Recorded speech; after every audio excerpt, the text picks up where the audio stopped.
situation du Cameroun est telle qu'il faut seulement sauver le pays. Et donc, nous vous présentons aujourd'hui notre mission pour sauver le Cameroun. C'est ça le titre de notre programme. Les 100 premiers jours pour mettre fin à la violence dans le nord-ouest et le sud-ouest. Il y a quelques jours, le professeur Louis-Marie Cagde nous a fait honneur de répondre à nos questions sur une plateforme TikTok lors d'un live. Alors, le professeur Louis-Marie Cagde répondait aux questions concernant le programme du SDF. Que propose le SDF en 2025 pour les Camerounais? 1 an pour restaurer la dignité des populations du Grand Nord.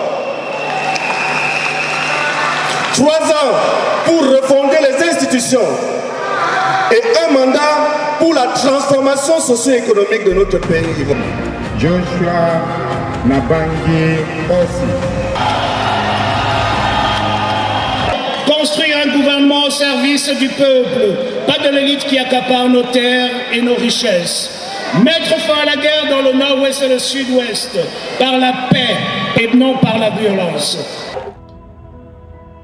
Après consultation des populations, après leur tournée nationale au mois de mai 2024, le SDF a décidé d'améliorer son programme pour les années à venir.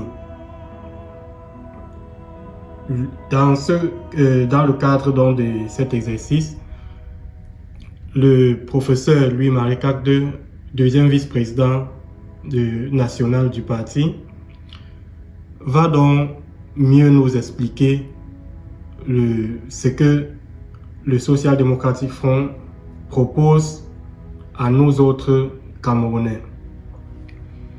Et nous profitons de cette occasion pour aussi mieux apprendre un peu sur l'historique du parti. Qu'est-ce que le SDF a déjà accompli au Cameroun? Puisque nous savons bien que le SDF n'a jamais été au pouvoir, mais résiste toujours depuis 1990. Alors, qu'est-ce que le SDF a donc pu accomplir en 35 ans d'existence? C'est la question qu'on se pose tous. Certains les traitent des partis collabos et d'autres disent tout simplement il n'y a pas d'opposition. Il n'y a plus d'opposition au Cameroun. Moi également, je suis impatient d'aller rencontrer le vice-président pour lui poser quelques questions.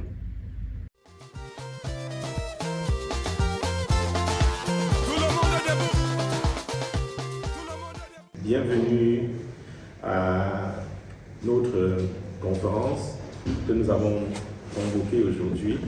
Je suis Alexis Camero, je suis le président du SDF en Europe, donc le chairman du SDF en Europe, et je suis très content de vous compter aujourd'hui parmi nous.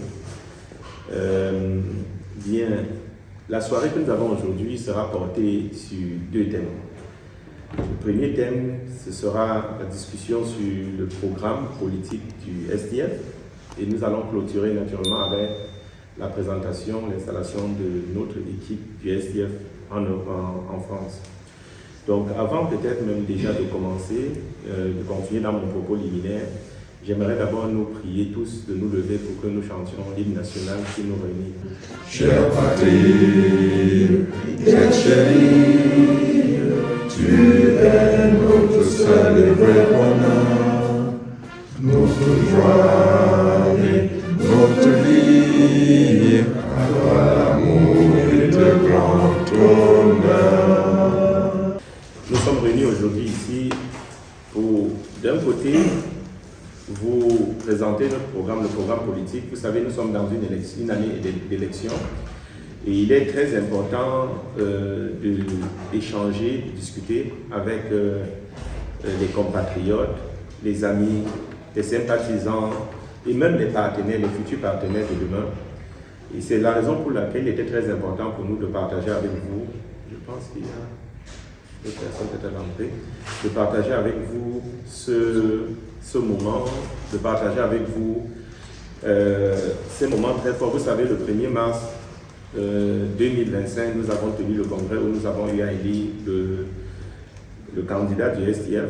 Et aujourd'hui, notre hiérarchie a mis à notre disposition le deuxième vice-président du STF, le professeur Louis-Marie Carteux, qui est venu aussi à l'occasion de cet événement qu'on avait pensé, c'est-à-dire installer notre structure en Europe pour naturellement accompagner cette présentation du programme. C'est pour ça que nous l'avons greffé ensemble.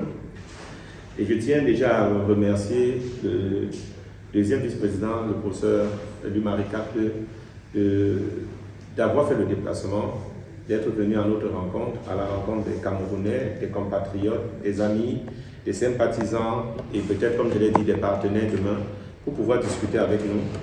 Je tiens aussi à dire merci à Martin qui, depuis déjà pratiquement presque une année, est en train d'installer les structures sur place.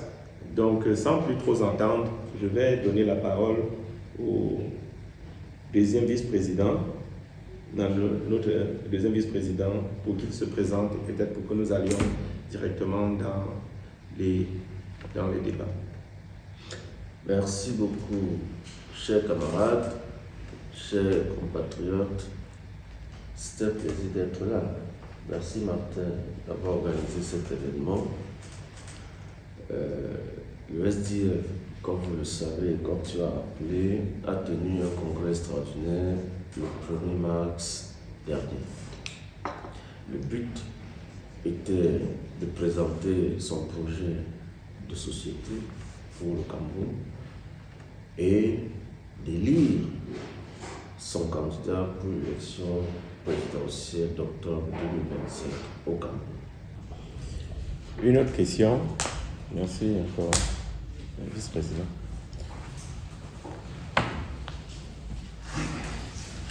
Bonjour, je suis Patrice Cossier-Dumont. Avant de poser ma question, je tiens à rappeler que nous sommes dans une période d'une campagne électorale, plus précisément la présidentielle pour octobre 2025. Et dans cette présidentielle, je pense qu'il y a deux choses. La première, c'est le fond, ce que vous avez essayé de démontrer, c'est-à-dire que l'idéologie du parti qui va en même temps avec le programme du parti. La seconde, c'est la forme. Et dans la forme, je mets la stratégie et le fond. Alors ma question serait celle-là, en direction, en prolongement de ce que notre ami et frère, M. Luc Banimek, a posé tout à l'heure. Qu'attendez-vous de la diaspora en termes de stratégie de campagne? Merci. Plusieurs choses. La première, c'est qu'elle prenne une part active à la politique dans nos pays.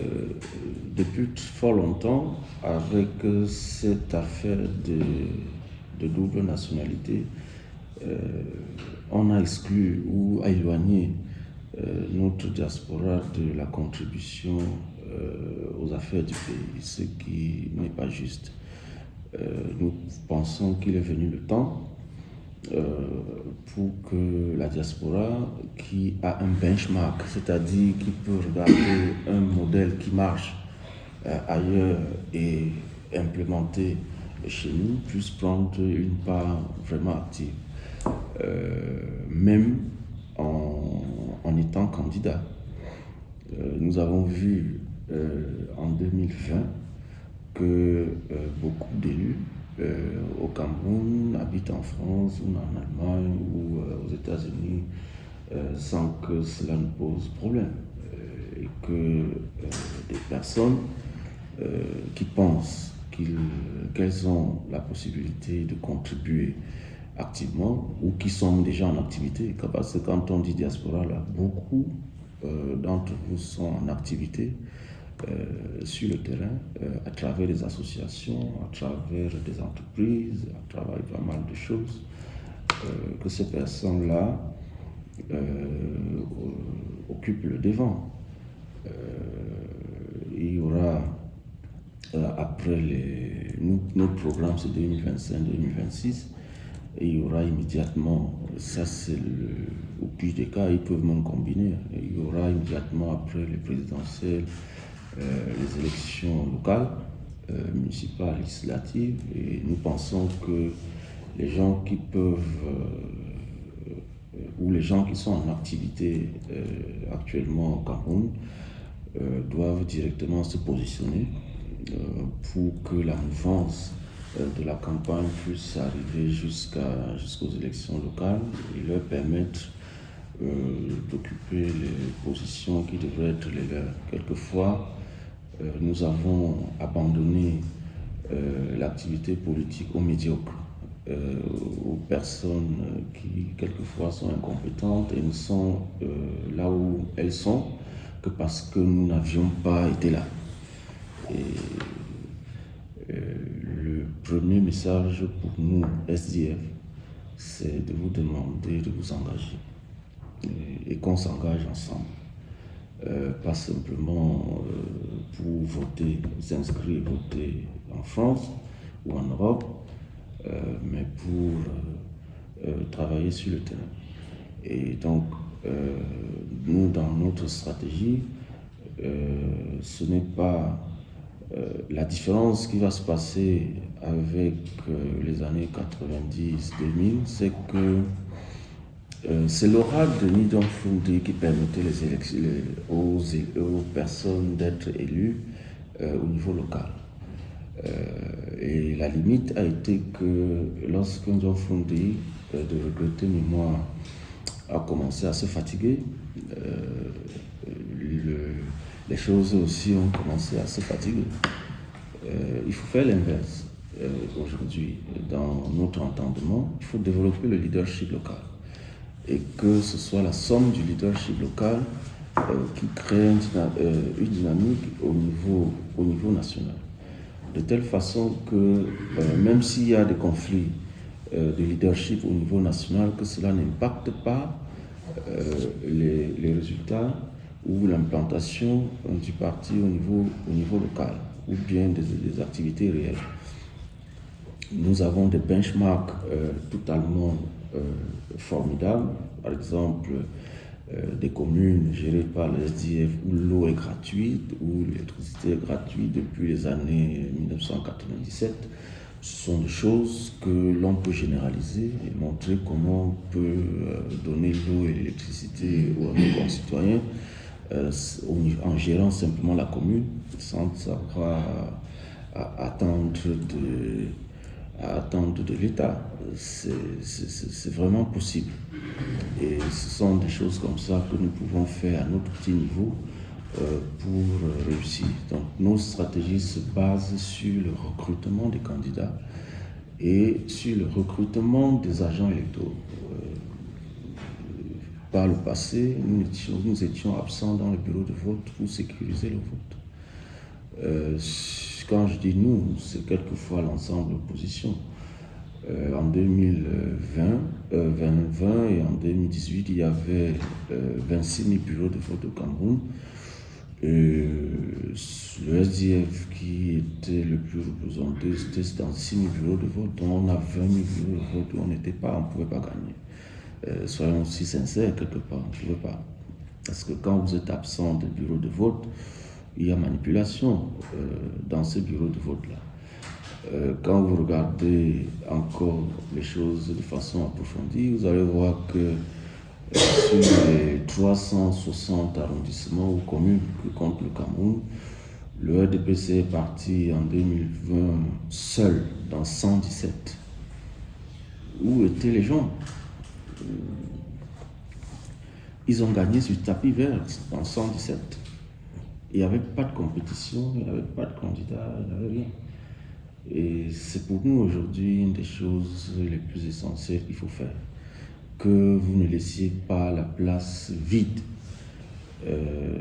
dans les localités qui vous ont vu naître et que on essaye ensemble de se mettre ensemble, de mutualiser pour financer. si vous ne travaillez que dans votre localité, ça aide au niveau national. Pourquoi? Je prenais l'exemple tout simplement de casquettes que les gens portent là. Si vous voulez faire, si au niveau national, un candidat veut faire des casquettes pour tout le monde, pour que la campagne soit ressentie dans toutes les localités, et que dans un arrondissement, vous dites simplement que vous allez faire 10 000 casquettes, vous vous retrouvez facilement à 1,5 milliard de dépenses simplement pour les casquettes. Or, si vous avez des leaders locaux qui travaillent pour la victoire dans leur localité et qui se positionnent eux-mêmes pour la suite et les élections locales, ces leaders locaux vont faire leur gadget à leur niveau pour travailler localement, et cela va entrer dans la mouvance nationale. Par le passé, on vous demande de contribuer dans une caisse au niveau national et vous n'avez pas la traçabilité de comment c'est géré. Aujourd'hui, nous disons que non, vous-même, organisez-vous pour gérer une localité, et votre contribution va dans cette localité et vous pouvez tirer les ficelles, vous pouvez voir directement à quoi ça donne. Et ça va être beaucoup plus intéressant. Le but étant que l'on arrive à la victoire, au changement, le but n'étant pas que les individus s'enrichissent, quoi. Et donc cela a créé le désintéressement de pas mal de personnes de la chose politique, et il faut corriger par la suite. Et donc pour nous, c'est déjà ça. Maintenant, si vous pouvez nous introduire dans des milieux qui comptent, au sein de la diaspora, au travers des gens que vous connaissez, ça pourrait être aussi intéressant pour créer une dynamique susceptible de permettre que l'on atteigne les objectifs fixés. C'est quelque chose d'important aussi. Moi, j'ai rencontré en Suisse des gens qui me disent on peut vous ouvrir telle porte, on peut vous ouvrir telle autre porte, etc. Et c'est comme ça que de fil en aiguille, on peut quelquefois arriver à construire un réseau susceptible de permettre que le rapport de force soit inversé, à l'interne comme à l'externe. Donc, globalement, chers amis, c'est ça. Merci. D'autres questions? C'est ça. Oui, je vois une autre question. Oui. Ouais.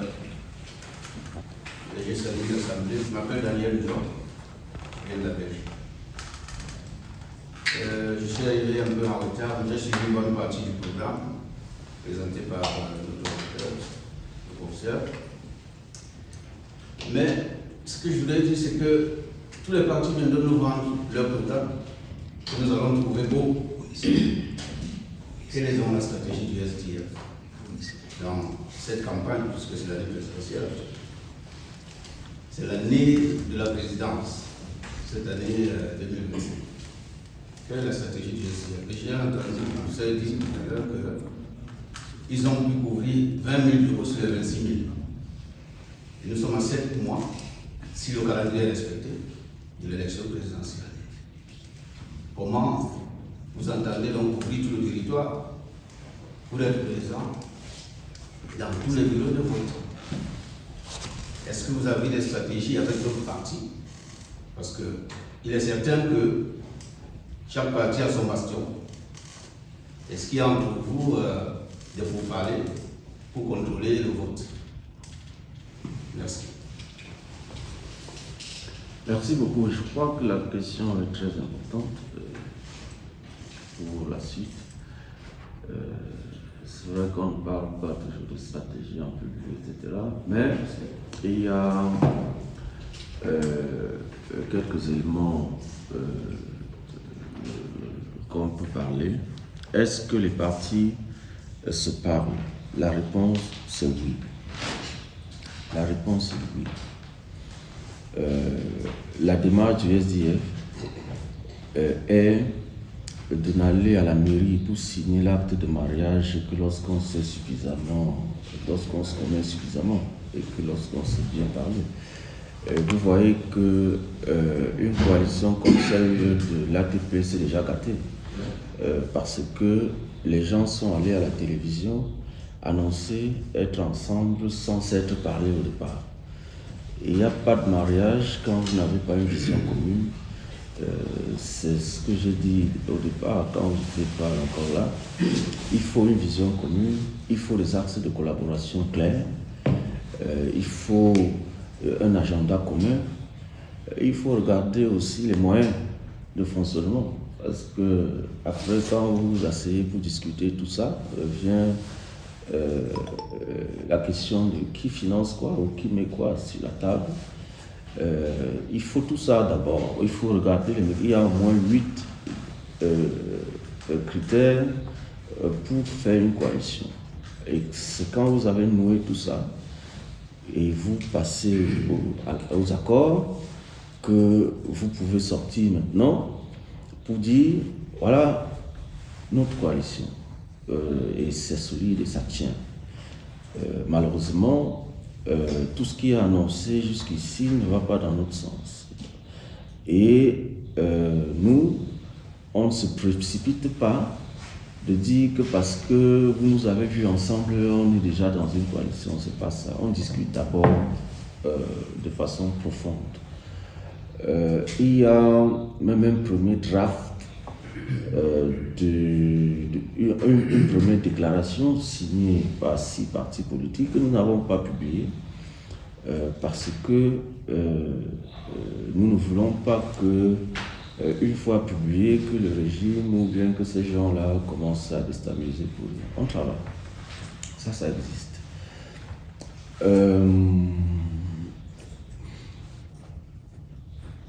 Mais entendons-nous. Les élections qui viennent, c'est une compétition.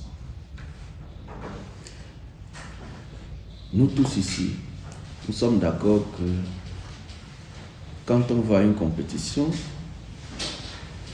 on ne fait pas la sélection des joueurs et le classement 7 mois avant, comme vous êtes en train de dire. Parce que si vous allez à la Coupe du Monde et vous faites votre classement, la Coupe du Monde est en octobre, vous faites votre classement en mars, il se pourrait qu'en octobre, les joueurs que vous avez classés ne soient plus en forme.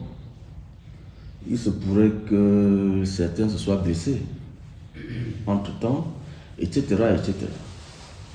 Et généralement, ce que l'on fait, c'est que le classement, c'est à la veille des élections ou bien des échéances pour sélectionner les joueurs en forme. Et c'est ça notre position, où nous avons dit aux gens, allons travailler, que chacun travaille, que chacun s'entraîne, que chacun se déploie sur le terrain. D'ici à ce qu'on convoque le corps électoral, on verra qui est qui. On verra la campagne de qui a mieux décollé. On verra qui a beaucoup plus de sympathie dans l'opinion. On verra qui a les moyens de sa politique.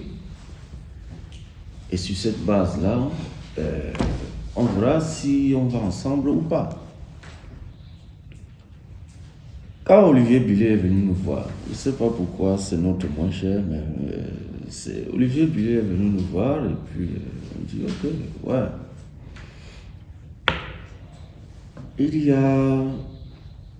Il y aura d'ici juin, les choses vont augmenter, 30 000 bureaux de vote.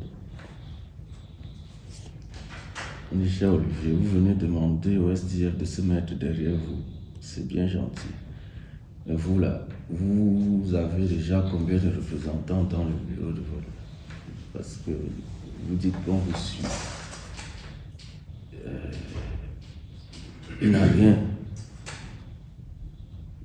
Il n'a strictement strictement rien. Nous, on avait 6 000. Maintenant, on s'est lancé dans le recrutement. Pas d'un seul, mais de 3. Et donc, nous sommes en train de chercher 90 000 personnes.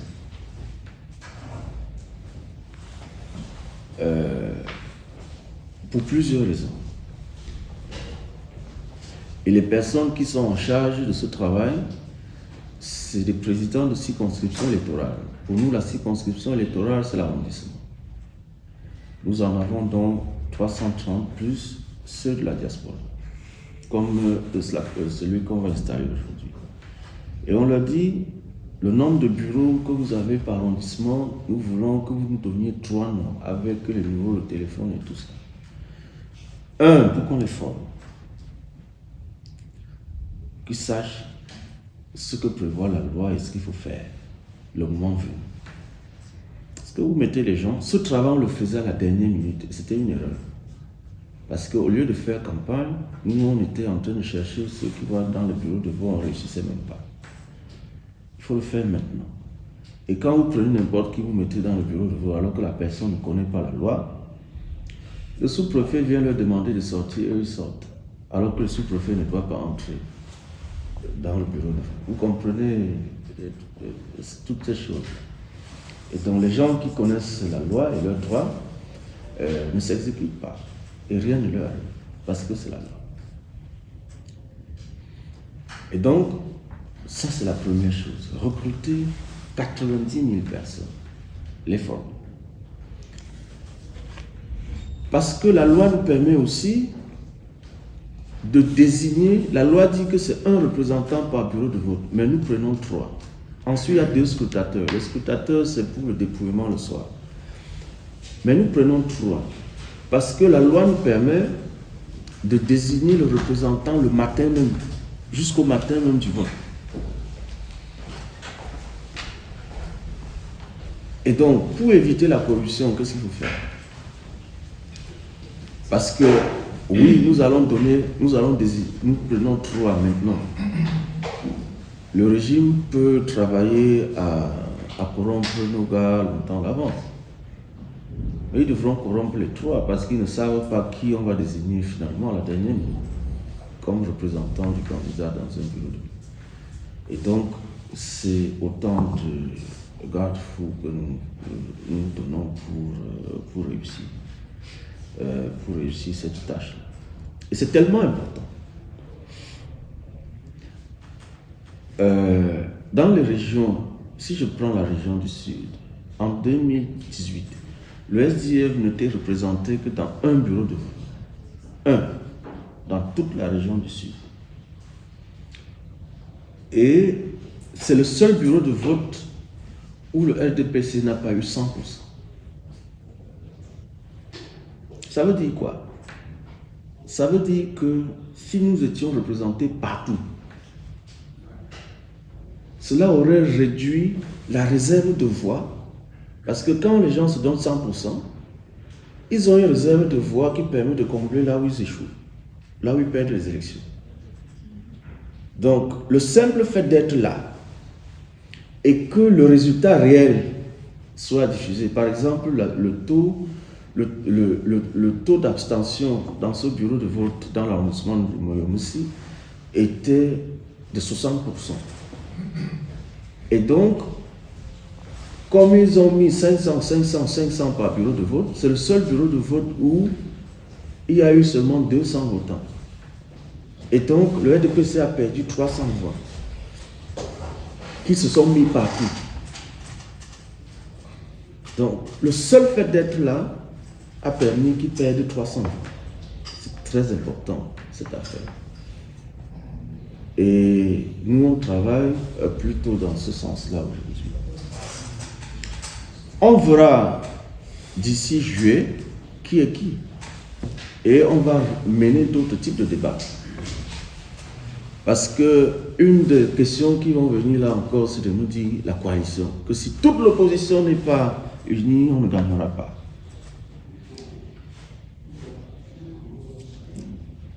On se dit même quelquefois que c'est la rhétorique du RDPC une fois de plus pour décourager les gens. Diomaye Faye a gagné au premier tour, il y avait 17 candidats. Donc là n'est pas le problème. L'histoire de coalition là doit être une affaire de complémentarité. 0 plus 0 donne 0. Nous sommes d'accord là-dessus aussi. Donc, les partis politiques qui sont implantés à Douala et Yaoundé, s'ils se mettent ensemble, ça n'a pas de plus-value. Parce que dans tous les cas, vous êtes implantés dans le même territoire. Nous sommes d'accord, non? Et donc, pour qu'il y ait une plus-value réelle, vous devez vous mettre avec des gens qui vous permettent de couvrir tout le territoire national. C'est pour ça que nous disons aux gens, allez travailler. Et que finalement, après, peut-être que ce qui va compter, c'est qui couvre le mieux le territoire national. Est-ce que si vous êtes dans l'opinion et que vous ne couvrez que l'Ouest, vous ne couvrez que le littoral, vous couvrez le Fundi, le littoral là même c'est le Vouri, ensuite vous couvrez le département du Fundi, l'Ouest là même c'est la Mifi, ça sert à rien. Vous n'allez pas gagner. Même si vous avez 100% là-bas, ça ne va pas vous aider. C'est tout ça qu'on va voir, mon cher compatriote. Et donc, je disais que j'avais peut-être encore pour ta réponse, ajouter un élément de réponse à ce que le vice-président a dit. Vous savez, il y a les commissions mixtes de l'ECAM. Les commissions mixtes sont celles au sein de lesquelles on fait des inscriptions. Les gens pensent généralement que c'est l'ECAM qui doit faire les inscriptions. Non, ce sont les partis politiques qui ont en réalité le devoir de faire les inscriptions. Et au Cameroun, ceux qui sont au sein de cette commission fixes ont toutes les informations parce qu'elles peuvent faire déplacer l'ECAM à des points. Moi, je l'ai déjà fait déplacer en étant d'ici avec les représentants que nous avons sur place dans nos commissions fixes. On fait déplacer l'ECAM pour aller dans des foyers de population pour inscrire les gens sur les listes. Pourquoi je parle de ça? Ils sont dans ces commissions fixes, on a accès aux listes, on a accès, les commissions mixtes, merci, on a accès d'ailleurs même aux cartes d'électeurs, parce que beaucoup de cartes d'électeurs sont encore en souffrance dans les centres, c'est-à-dire les postes de l'ECAM. Ça veut dire qu'on est dans ces commissions mixtes, on sait qu'il y a des cartes, on peut même voir les noms, et si on vit dans la région, on peut contacter certaines personnes pour leur demander de venir retirer les cartes qui sont en souffrance. Or, au jour d'aujourd'hui, c'est pas se vanter, le SDF a réussi le pari au Cameroun d'avoir dans toutes les commissions mixtes des représentants. C'est par là qu'on commence à gagner l'élection. Je ne compte pas le RDPC parce que je ne le considère pas comme un parti, c'est un parti État. Ça veut dire qu'ils ont déjà les sous-préfets et souvent même les CAM qui sont dans les bureaux de vote qui les représentent. Donc je suppose que les partis politiques, ce sont les nôtres, les partis d'opposition. Et aujourd'hui, le SDF est le seul parti qui a donné, c'était je pense le 15 décembre. 15 décembre. Nous avons donné nos listes complètes avec les noms, les adresses, les numéros de téléphone de tous nos représentants au sein de ces commissions.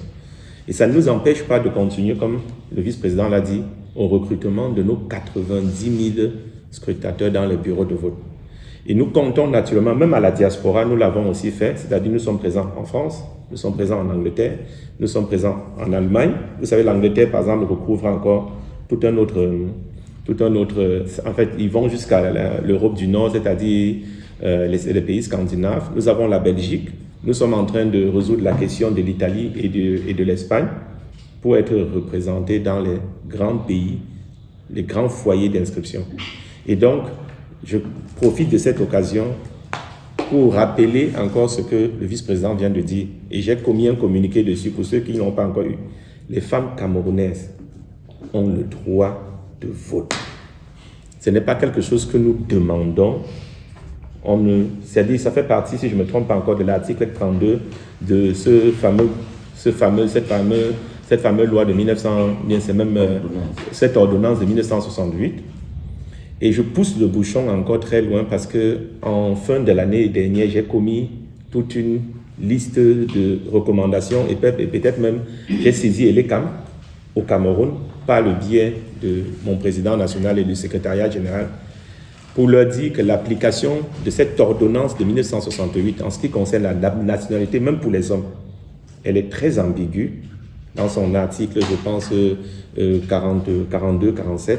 Et donc, même pour nous, il y a déjà certaines personnes qui ont gagné ce pari en Belgique.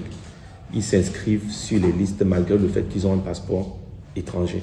Donc, je dis aujourd'hui, j'encourage tout le monde.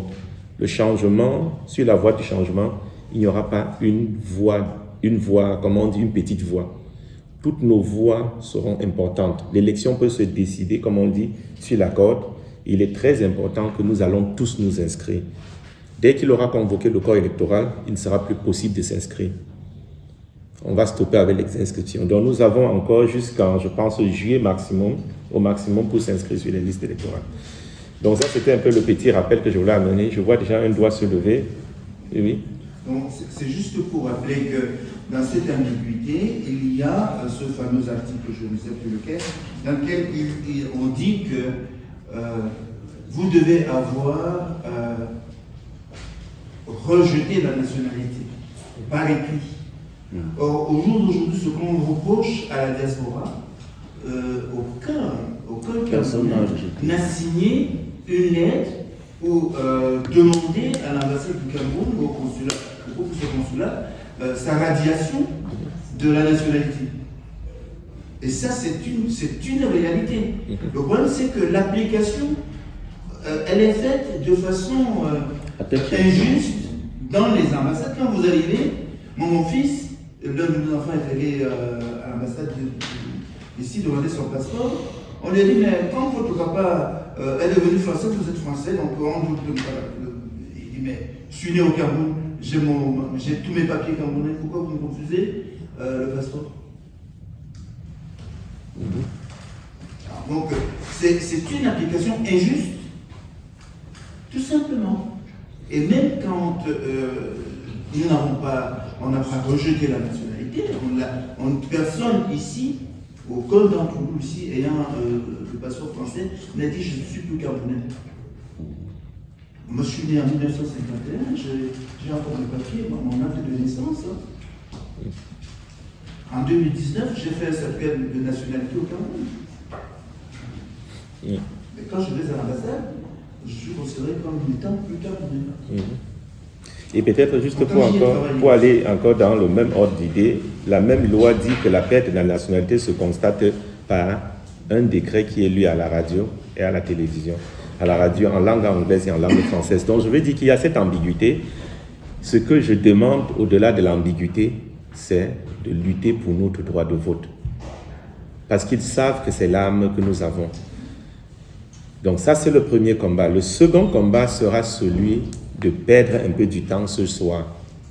Il n'est pas important pour nous aujourd'hui de dire déjà qu'il faudrait que ce soit tel ou tel autre parti, parce que comme on a dit, après la convocation du corps électoral, il y aura concertation, il y aura des consignes du côté du SIF, mais le plus important, c'est que ce jour, le résultat reflète ce que nous avons mis dans l'urne.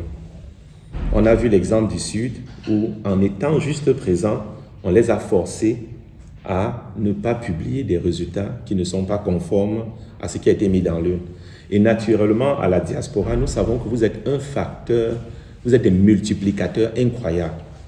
Nous avons des familles au Cameroun, nous avons des amis au Cameroun, on a tellement de connaissances au Cameroun.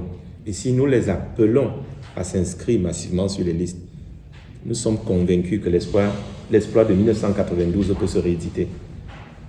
Et donc, le programme qu'on vous présente, l'une de nos attentes pour revenir à la question qui nous avait été posée tout à l'heure, c'est d'être des multiplicateurs. Ce que nous portons comme projet de société, et je pense que nous l'expliquons aussi avec des thèmes tellement simples. Quand on vous dit qu'on va réduire le gouvernement à une vingtaine, de partis 65 à une vingtaine, tout le monde peut imaginer le nombre de directeurs qui vont être supprimés. Tout le monde peut imaginer le nombre de délégués départementaux, ainsi de suite qui sont. Donc ça fait automatiquement sur les fonds de fonctionnement une grande, je veux dire, on épargne assez d'argent. Nous savons aujourd'hui que, comme il a dit, le budget d'investissement, il est en dessous de 2 000 milliards de francs CFA. Donc vous pouvez imaginer qu'on augmente ce budget d'investissement pour atteindre une masse critique, une somme critique, où on verra subitement des routes qui vont jaillir, on verra subitement des hôpitaux qui vont jaillir et qui vont fonctionner, parce qu'aujourd'hui, l'un des projets qu'on dit, peut-être l'un des points qu'on ne dit pas en ce qui concerne par exemple le domaine de la santé, c'est que les frais que nous payons dans des centres d'État de santé, des hôpitaux d'État, rentrent dans les poches de ceux qui sont, je veux dire, du personnel soignant. Ils ne rentrent même pas, il n'y a même pas une ligne en réalité budgétaire qui mentionne ces entrées. Donc il est très important qu'au-delà, par exemple, d'arrêter, de suspendre les évacuations sanitaires, que nous améliorons notre système de santé. Et il y a un point, peut-être, Président, que j'aimerais qu'on revienne encore peut-être dessus, c'est la bourse familiale. Ok. Il existe au Cameroun aujourd'hui, selon l'Institut national de la statistique, environ 9 millions de personnes qui vivent en deçà du seuil de la pauvreté, c'est-à-dire avec moins de 813 francs CFA par jour. Pour rédiger notre programme, on a comparé tout ce qui se passe au monde et au sein de l'Alliance progressiste, qui est un autre mouvement auquel nous adhérons à côté de l'Internationale socialiste, il y a le Brésil.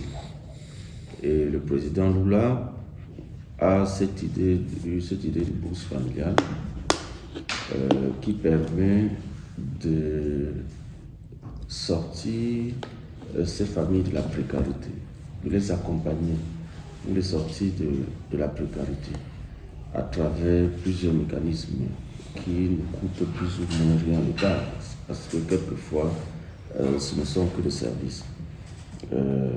Il s'agit notamment de les recenser.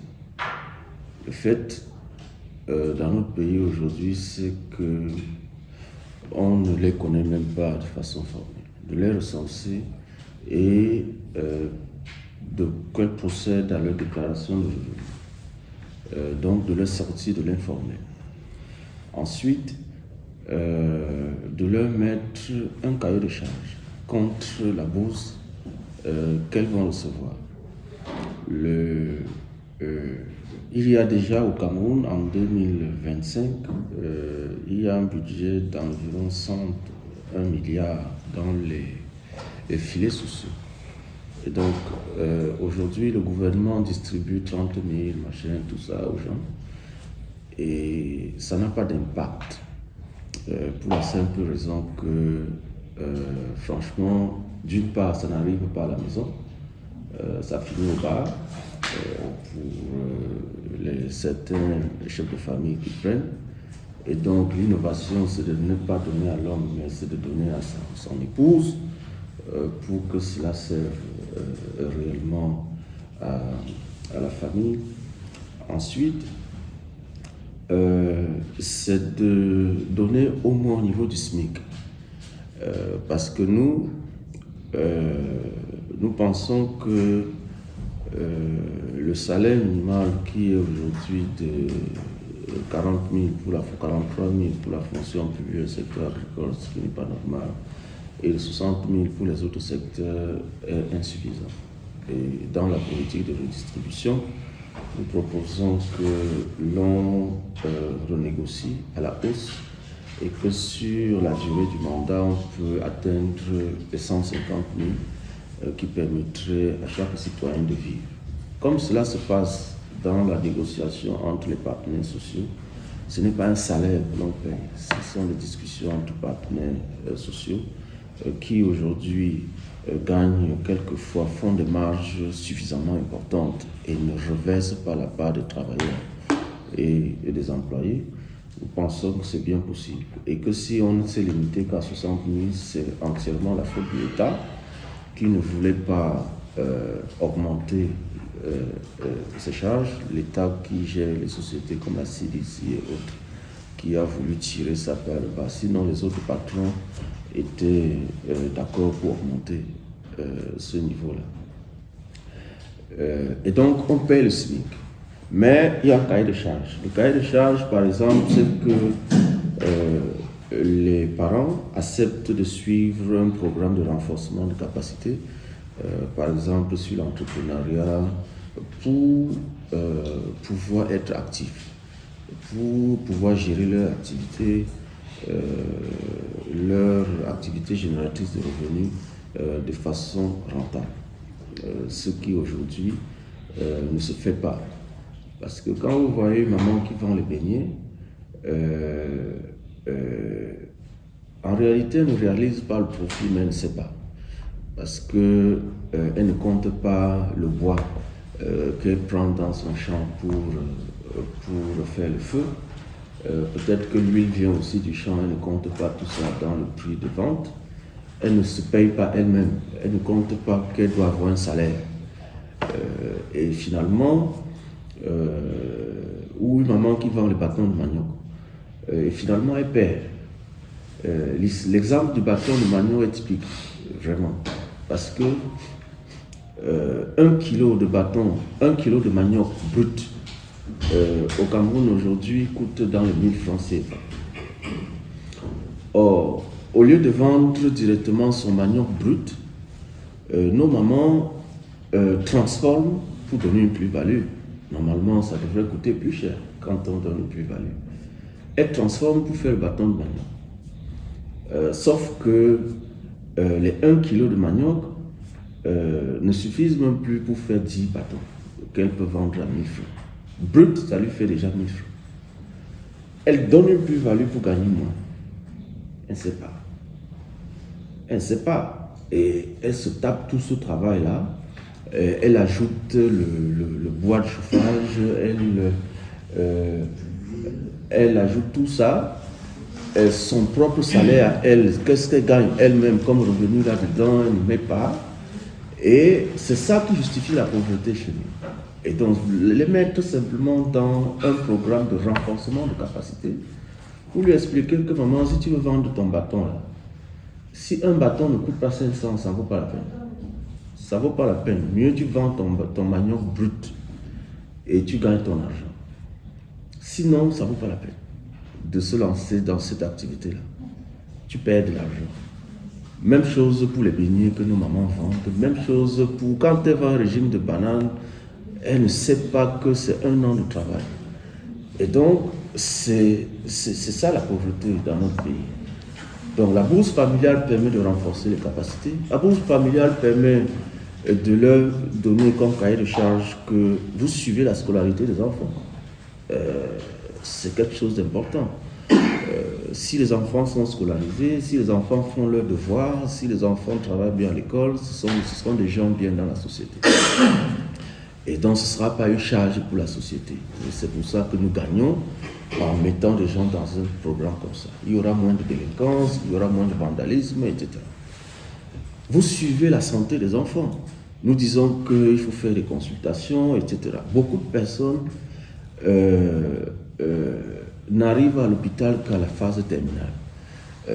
Aussi simplement parce que le suivi n'est pas fait. Et donc, il faut pousser les gens à utiliser cela. On peut juste leur donner des bons de services qui leur permet, bon pour la consultation, etc., qui leur permet d'aller se faire suivre. Et donc, finalement, que la famille ait une bonne santé, que la famille ait une bonne éducation, que la famille ait des bons d'achat de gauche à droite. Et c'est comme ça que, au bout de quelques années, on peut les sortir de la pauvreté et leur permettre de fonctionner librement. Bien. Peut-être avant de continuer, je vais dire juste une ou deux. On va prendre encore peut-être 2-3 réponses, 2-3 questions, pardon. Et après, on va passer à l'installation du bureau et en fait de l'équipe du SIF en France. Et par après, nous avons prévu aussi un petit buffet, un petit quelque chose où nous invitons tout le monde. Et nous espérons aussi que pendant que nous allons partager ce petit quelque chose, on pourra continuer un peu les discussions dans une autre atmosphère, parce que je sais qu'elles sont encore bien plus houleuses. Et notre but aujourd'hui, ce que nous avons aujourd'hui, c'est un kick-off. C'est une façon de démarrer, parce que nous voulons continuer les discussions plus tard, parce que c'est toute une longue, c'est une année électorale, donc nous serons encore là, nous reviendrons encore à plusieurs reprises. Donc je vais prendre peut-être une, deux questions. J'ai le grand frère ici. Merci beaucoup de me redonner la parole. Moi, ce n'est pas pour soutenir le gouvernement camerounais. Et tout ce que le professeur a dit, je pense que c'est la meilleure voie. Parce que moi, je suis le président du comité des Camerounais de l'extérieur. Et les cas que vous présentez, on a ça tous les mois, 3 mois. Et généralement, ces cas sont toujours résolus. Je vais vous raconter juste une anecdote. Il y a une compatriote qui est de nationalité française. Elle a pris... elle est partie au pays. Bon, elle ne voulait plus payer de visa. Elle est partie faire une carte de séjour. Donc, vous savez, la carte de séjour crée un conflit avec la carte d'identité, puisque c'est une carte d'identité. Donc, à partir de là, on a bloqué son renouvellement de la carte d'identité. Donc, elle ne pouvait plus immatriculer un terrain, parce que c'est l'immatriculation directe. Parce que quand vous n'êtes pas camerounais, vous ne pouvez pas immatriculer un terrain directement. Donc, elle est venue nous voir au comité des Camerounais de l'extérieur. Et qu'est-ce qu'on a fait? La première chose, on a pris contact, nous sommes à Yaoundé, on a pris contact avec l'immigration. Donc, le commissaire que j'ai rencontré, je lui ai présenté les 2 documents. Et alors, ce qu'elle m'a dit, elle m'a dit, bon, voilà, elle est camerounaise, parce qu'au Cameroun, voilà ce qu'elle m'a dit, je vous répète ces mots. Elle me dit, au Cameroun, est-ce qu'elle a reçu un décret du chef de l'État comme quoi elle n'est plus camerounaise? J'ai dit non. Et donc, comme elle n'a pas reçu, pour nous, elle est camerounaise. On s'en fout de ces papiers qui viennent de l'étranger. Parce que je vois ici à l'ordinateur qu'elle a une carte d'identité et une carte de séjour. C'est ça qui a créé le conflit. Donc, ce que moi je te conseille, va voir le délégué général à la Sûreté nationale. Il est le seul à résoudre le problème. Donc, qu'est-ce que je fais? Je prends rendez-vous avec le délégué général à la Sûreté nationale. Quand j'arrive là-bas, je lui dis, le père, tu sais, quand on part en Europe, on part se débrouiller, on part pas. Quand quelqu'un arrive là-bas pour se débrouiller, il prend une nationalité et ça permet, on fait vivre la famille. Il dit, je sais, il me dit quel est le problème. Je lui dis, voilà le problème de notre compatriote. Et bon, il me dit, oui, mais il ne fallait pas qu'elle demande, pour nous elle est camerounaise, pourquoi elle va demander la carte de séjour? Donc qu'est-ce qu'il m'a dit? À chaque fois qu'il y aura ce problème, apporte-moi une requête. Et tout de suite, j'ai fait une requête, il a validé dans une demi-heure après, il a validé la requête. Je suis parti à l'identification. Dans la journée, on m'a sorti la carte d'identité de la dame. Ça veut dire quoi? C'est que le professeur dit, c'est-à-dire notre problème de la diaspora, professeur, c'est qu'on n'est pas organisé. C'est comme les élections, c'est comme les inscriptions à l'ambassade. Je vais vous donner autre anecdote. À l'ambassade du Cameroun, on ne voulait pas inscrire les Camerounais. Et l'inscription dit qu'il faut avoir soit la carte d'identité, soit la carte consulaire. La carte d'identité, c'est une carte camerounaise. Normalement, on ne devrait pas exiger une carte de séjour. Mais le problème, c'est que les Camerounais ne sont pas organisés. On bavarde beaucoup. On bavarde. Mais si on est organisé, c'est parce qu'on a fait une pression qu'on a commencé à faire les inscriptions à l'ambassade. C'est parce qu'on est parti à Yaoundé, on a fait des pressions qu'ils sont venus réparer le marché. Mais si vous êtes tout seul, vous ne pouvez rien faire. Mais c'est parce quand je partais là-bas, on n'était pas nombreux. Hein. On a des Camerounais un peu partout, on est à moins de 5 000. Mais si on était 20 000, 30 000, les gars, là, ils vont changer. Mais c'est parce qu'on n'est pas organisé et on n'a pas besoin d'être dans un parti. On a besoin seulement de s'organiser sur un problème précis. Et à partir d'un problème, c'est rencontré. Parce qu'ils savent que bon, ils jouent avec nos émotions, avec ces subtilités-là. Ils savent qu'on est Camerounais. Ils ne vont jamais te dire que tu n'es pas Camerounais. Jamais. Ils vont te dire que tu es Camerounais, je le sais. Mais maintenant, celui qui ne connaît pas la loi, il est ignorant, on joue avec, c'est tout. Et moi, je vous dis, vous partez à Yaoundé, comme le professeur a dit, vous faites vos papiers et rien ne va vous arriver. On va vous les donner même en 48 heures. Voilà, c'est ce que je voulais dire. Merci pour ce témoignage. Je reviens vers vous. J'ai eu votre grand frère de l'autre côté qui a posé, qui avait une question. Je vais répondre dans le sens du frère, parce que c'est pas ça, même pas si cher. quand on connaît la loi, la déchéance d'une nationalité relève du chef de l'État. S'il n'y a pas un décret qui dit que vous n'êtes plus Camerounais du chef de l'État, quand on est Camerounais, on peut avoir 10 000 passeports, on reste Camerounais. Tant que le chef de l'État n'a pas sorti un décret, pourquoi les autres ont, parce qu'ils jouent les taux, les Momondoya, ils sont là, les Italiens, mais attendez, il y a quelque chose qui se cache là, personne ne connaît pas. Moi, je suis français, Camerounais, français, j'ai fait ma carte d'identité, personne ne peut m'empêcher. J'ai fait mon acte de naissance, j'ai fait ma carte d'identité, personne. Et quand je vais partir, je vais faire mon passeport, et je demande, j'entre comme tu veux. Ah oui, c'est ça. Il n'y a que le chef de l'État qui peut sortir les décret pour dire que pour la déchéance. Là, on doit même s'accrocher. Il faut chercher cet article dans les actes. Merci. Moi, je suis François Lecoq-Bullet, député à Troyes. Je voudrais tout simplement calmer le jeu, parce que nous sommes dans un problème de culture. Je dirais tout simplement que nous sommes réunis ici en ce lieu, je dirais sacré, rendu sacré pour nos pensées, pour honorer la mémoire de nos illustres ancêtres qui ont créé le Cameroun. Et partout, dans tous les coins du Cameroun, il y a toujours quelqu'un qui a créé le Cameroun, qui a fait le fait. Et par voie de conséquence, pour honorer aussi ce que nous faisons aujourd'hui, parce que nous devons bâtir le Cameroun, le nouveau Cameroun. Le nouveau Cameroun. Donc, je pense que tous ces problèmes-là viendront quand on élira un président sorti de SDF ou sorti de... Et si dans le programme tout ceci est intégré, automatiquement, on aura la possibilité de négocier tous ces traités, tous ces problèmes, passeport, achat et construction. Parce que ça, c'est un débat technique. C'est ce qu'on voit aujourd'hui au niveau du consulat et l'ambassade du Cameroun. Mais qu'est-ce qui sera demain? Qu'est-ce que demain va nous apporter? C'est ça la question que je voulais poser au SDF. Voilà. Parce que tous ces problèmes techniques, on les rencontre. C'est vrai. Non, je pense que c'était un commentaire qui ne nécessitait pas forcément. Moi, je vous ai dit que nous intégrons ça.